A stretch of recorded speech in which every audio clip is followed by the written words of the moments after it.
일광 전략시간제 서머타임이 시행돼 한국과의 시차가 1시간 줄어들게 됩니다. 서머타임을 적용하는 미국 대부분 지역에서는 9일 오전 2시를 기해 시계바늘을 1시간 당겨 오전 3시로 조정합니다. 이에 따라 한국과의 시차는 미국 동부 표준시를 기준으로 14시간에서 13시간으로, 서부 표준시로는 17시간에서 16시간으로 각각 줄어들게 됩니다. 올해 서머타임은 오는 11월 2일 해제됩니다.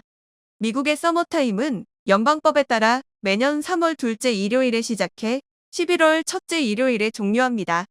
일광 전략시간제는 낮이 길어지는 여름철을 앞두고 시간을 1시간 앞당겨 저녁 때 해가 지는 시간을 늦추는 제도입니다.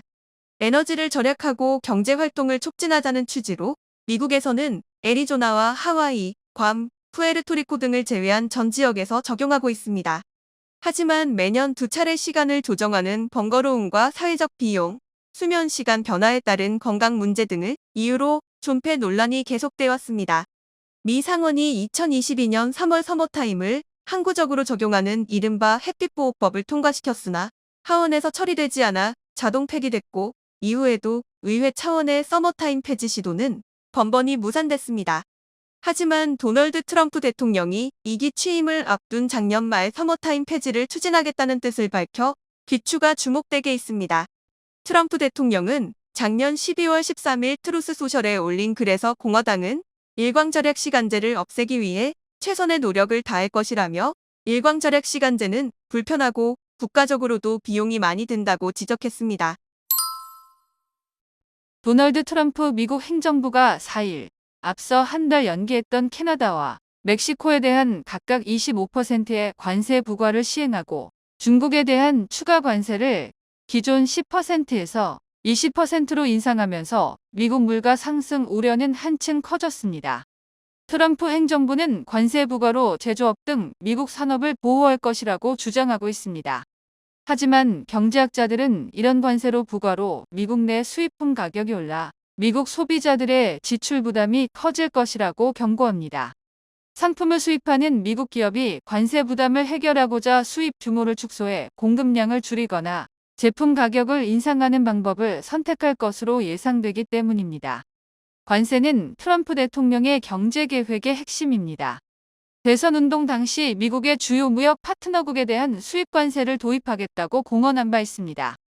트럼프 대통령은 관세가 미국 제조업을 활성화하고 일자리를 보호할 뿐만 아니라 세수를 늘리고 경제를 성장시킬 것이라고 말하고 있습니다.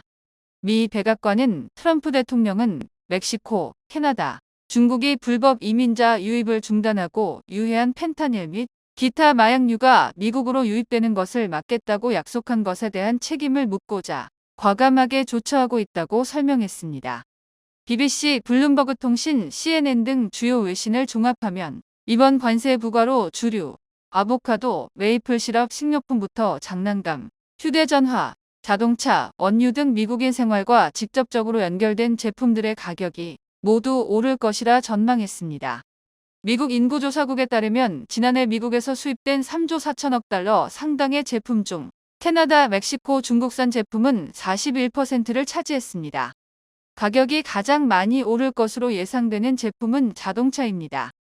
자동차 컨설턴트 앤더슨 이코노미 그룹은 캐나다, 멕시코, 중국에 대한 관세가 동시에 부과되면 미국 자동차 가격이 최대 12,200달러 오를 것으로 추산했습니다.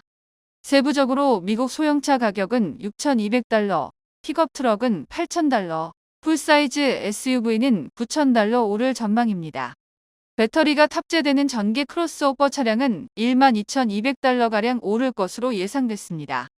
AEG는 자동차 공급망에 수많은 부품이 포함되고 이 중 일부는 조립 과정에서 국경을 2번 이상 넘나들 수 있기 때문에 복잡하다며, 여기에 관세까지 더해지면 자동차 제조업체의 생산 비용은 빠르게 증가하고 이는 가격 인상으로 이어질 것이라고 짚었습니다. 특히 중국산 부품에 크게 의존하는 전기차 가격이 크게 오를 것이라고 경고했습니다. 미국에서 인기 있는 주류 가격 인상도 불가피합니다. 1990년대부터 주류에 대한 미국의 관세 부과는 거의 없었습니다. 이 때문에 코로나와 같은 멕시코 맥주와 캐나다 위스키 등 해외 주류 상품은 미국에서 저렴하게 판매됐습니다.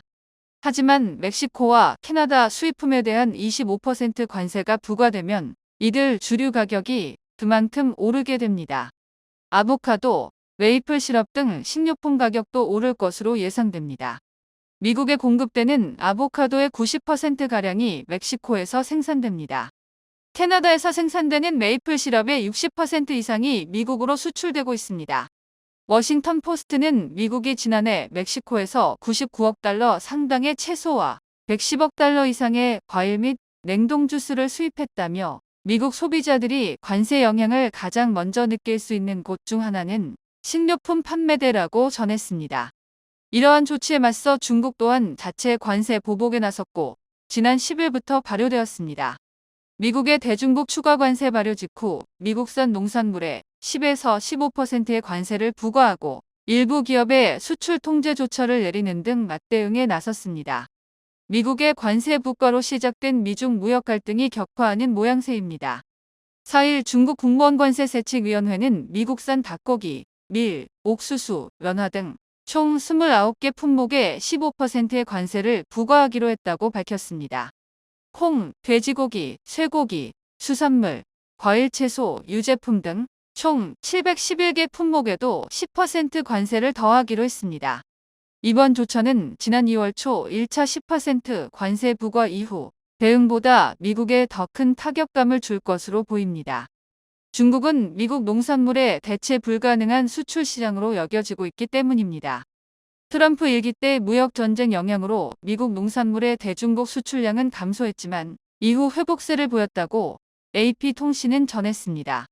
올해 하우 아이콘 커머디티스 자문은 미국산 옥수수, 대두에 대한 관세 부과를 두고 중국은 다른 공급원으로의 전환이 가능해 미국에 더 큰 문제가 될 것이라며 미국산 대두의 30%는 여전히 중국으로 수출되고 있다고 로이터 통신에 말했습니다.